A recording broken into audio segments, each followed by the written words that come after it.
안녕하세요. 개발아즈입니다. 저희가 리눅스 서버에 이제 접속을 하게 되면 다양한 정보들을 볼 수 있어야 되는데요.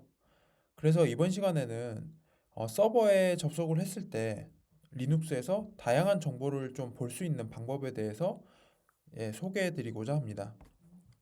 저희가 보통 인프라 담당자나 아니면 다른 분들과 함께 소통을 할 때는 그 서버에 대한 정보를 얘기하게 되는데요. 그 서버의 장치명 또는 노드명인 호스트 네임에 대해서 먼저 얘기를 해야 되고요. 그리고 그 서버의 IP에 대해서 먼저 얘기를 하게 됩니다. 보통 저희가 실무를 하면서 어, 인프라 담당자에게 요청을 하죠. 이 서버에 대해서 확인을 해주세요. 할 때 인프라 담당자는 첫 번째 물어보는 게 호스트 네임 또는 IP 정보를 알려주세요라고 얘기를 하실 거예요. 보통 이제 대부분 사람들이 이제 뿌띠나 아니면 CQR, CRT나 이러한 이제 터미널 접속 툴에다가 저장을 해놓고 그 다음부터 잘 계속 입력을 하지 않기 때문에 대부분 많은 사람들이 계속 까먹죠. 그래서 바로 그냥 서버에 들어간 다음에 확인을 하는 경우도 다반수 있습니다. 그래서 먼저 이 정보를 한번 알아보는 방법은 이제 호스트 네임 같은 경우는 그냥 명령으로 호스트 네임을 치면 되고요. 그리고 IP 정보에 대해서 알아볼 때는 IP config -a를 통해서 IP뿐만 아니라 맥 어드레스까지 확인하실 수가 있습니다. 네, 호스트 네임을 한번 명령어를 날려보겠습니다. 예, 호스트 네임이 dev a제라고 해서 바로 나오죠. 그리고 ifconfig를 한번 쳐보겠습니다. 네, 여기 IP 정보와 그리고 맥 어드레스 정보를 확인하실 수가 있습니다. 네, 그 다음으로는 솔루션 환경이나 아니면 그 솔루션의 라이센스 발급을 받기 위해서 다양한 정보들을 제공을 해줘야 되는데요. 먼저 OS의 정보, 그리고 CPU 아키텍처, 이러한 부분들을 먼저 제공을 해야 됩니다. 시스템의 정보를 불러오는 명령어는 uname이라고 하는 명령어를 통해서 가지고 올 수 있습니다. 또한 OS의 상세 정보도 요청을 받을 때가 있어요. 그러니까 뭐 레드햇 계열의 리눅스냐, 또는 뭐 우분투 계열의 리눅스냐, 또는 뭐 데비안 계열의 리눅스냐. 이러한 식으로 굉장히 디테일하게 리눅스에 대한 정보를 확인할 때가 있습니다. 그때는 etc 밑에 OS 릴리즈 이 파일을 통해서 확인하실 수가 있습니다. 그 다음으로는 CPU 정보인데요. 다양한 솔루션 회사들이 이제 프로세서의 개수를 통해서 어, 비용을 측정하는 부분이 있어요. 그러다 보니 이 프로세서의 개수를 이제 알려주고 그 프로세서의 개수에 따른 라이센스 키를 발급하는 케이스가 있습니다. 그래서 이 CPU의 정보를 확인하는 방법은 프로 폴더 밑에 있는 CPU 인포를 통해서 확인하실 수가 있고요. 거기 안에서 프로세서의 개수를 확인하실 수가 있습니다. 네, uname의 명령어를 한번 확인해 보겠습니다. 그냥 단순히 치면 이제 리눅스밖에 나오지 않는데요.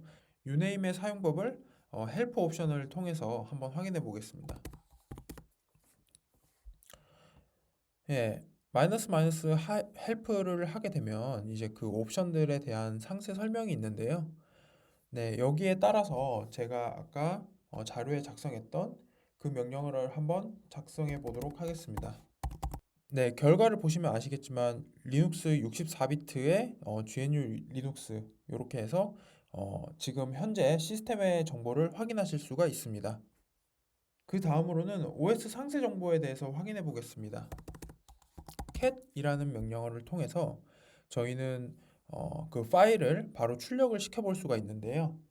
아까 전에 말씀드렸던 OS의 상세 정보를 위해서는 etc 밑에 OS 릴리즈 파일을 한번 출력해 보도록 하겠습니다. 네, 우분투의 버전이나 이러한 부분이 굉장히 상세하게 나와 있기 때문에 이러한 정보를 통해서 솔루션 업체나 아니면 다른 분들과 소통을 또 진행할 수가 있겠죠. 그 다음으로는 프로세서의 정보에 대해서 한번 확인해 보겠습니다. 동일하게 cat 명령어를 통해서 확인을 할 텐데요.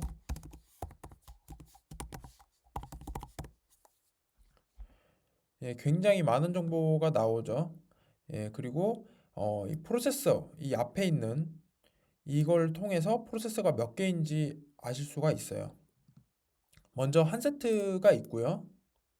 그리고 또 다른 한 세트가 있죠. 그래서 지금 투코어인데 이 부분을 이제 grep 명령어를 통해서 바로 확인하실 수가 있거든요. grep은 텍스트에서 그 문자열을 찾아주는 명령어죠. 그래서 grep을 통해서 프로세서를 한번 확인해 주도록 하겠습니다. 네, 이렇게 명령어를 날려보면 바로 프로세서가 지금 딱 두 개만 이제 찾아졌죠. 네, 그래서 투코어에 CPU를 가진 서버라는 거를 알 수가 있습니다. 네, 솔루션 업체에 제공하는 정보들은 거의 이 정도 수준에서 마무리가 되고요. 추가적으로는 이제 뭐 자바의 버전이라던가 이러한 부분을 추가적으로 제공하긴 합니다만 서버에 대한 정보는 거의 이 정도 수준에서 거의 수집이 되신다고 보시면 될 것 같습니다. 그 다음으로는 사용 정보입니다. 아까 CPU에 대한 정보까지는 설명을 드렸기 때문에 이제 메모리와 디스크에 대해서 말씀드리고자 합니다. 이 메모리는 아까 전에 CPU 인포처럼 아까 프로 밑에 멤 인포라고 해서 여기에 파일이 위치해 있고요. 또 다른 방법으로는 free 명령어를 통해서 확인하실 수가 있습니다. 여기 free 명령어를 통하시게 되면 이제 항목들이 나오게 되는데요. 전 직장에서 유닉스에서 리눅스로 넘어오게 되었을 때 한번 난리가 난 적이 있습니다.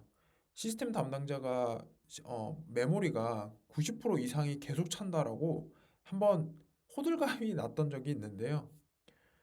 그 부분은 리눅스에 대한 특성 때문인데 리눅스에서는 많은 양의 메모리를 버퍼와 캐시 메모리로 사용하기 때문에 프리 명령어에서 보실 수 있는 이 프리 용량만 보시기보다는 최대로 사용할 수 있는 실질 메모리는 버퍼와 캐시까지 용량을 합치신 부분이라고 보시면 될 것 같아요. 그래서 혹시나 뭐 이 메모리 용량이 90이 넘어간다라고 해서 너무 당황하실 필요는 없고요.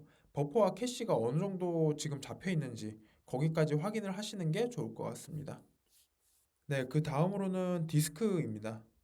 디스크는 이제 각 파일 시스템당 얼만큼 용량이 남아 있는지 확인하실 수가 있는데요. 메모리도 그렇고 그리고 디스크도 그렇고 이 마이너스 H를 통해서 사람이 좀 더 편하게 볼 수 있는 옵션을 제공하기 때문에 프리와 df 명령어를 사용하실 때는 마이너스 H를 사용하시는 것을 추천드립니다. 네, 그럼 메모리 정보를 한번 확인해 보겠습니다. 동일하게 cat 명령어를 통해서 프록에 있는 mem인포를 한번 확인해 볼게요. 네, 여기에는 이제 메모리 정보들이 굉장히 상세하게 나와 있는데 저는 사실 메모리 정보를 이걸 통해서 거의 확인을 한다기보다는 free 명령어를 통해서 많이 확인하는 편입니다. 네, 아까 말씀드렸던 것처럼 이제 메모리에 저한 정보들이 이제 free 명령어를 통해서 나오게 되는데요. 여기에서 실제 최대 가용한 메모리는 이 프리와 그리고 버퍼 캐시 이 부분을 더한 부분이 실질 유효 메모리로 보시면 될 것 같습니다. 네, 그리고 파일 시스템당 그리고 사용하고 있는 그리고 남아 있는 용량을 확인하실 때는 df 명령어를 통해서 확인하실 수가 있는데요. 아까 말씀드렸던 것처럼 파일 시스템당 사용하고 있는 용량과 그리고 남아있는 용량을 한눈에 확인하실 수가 있습니다.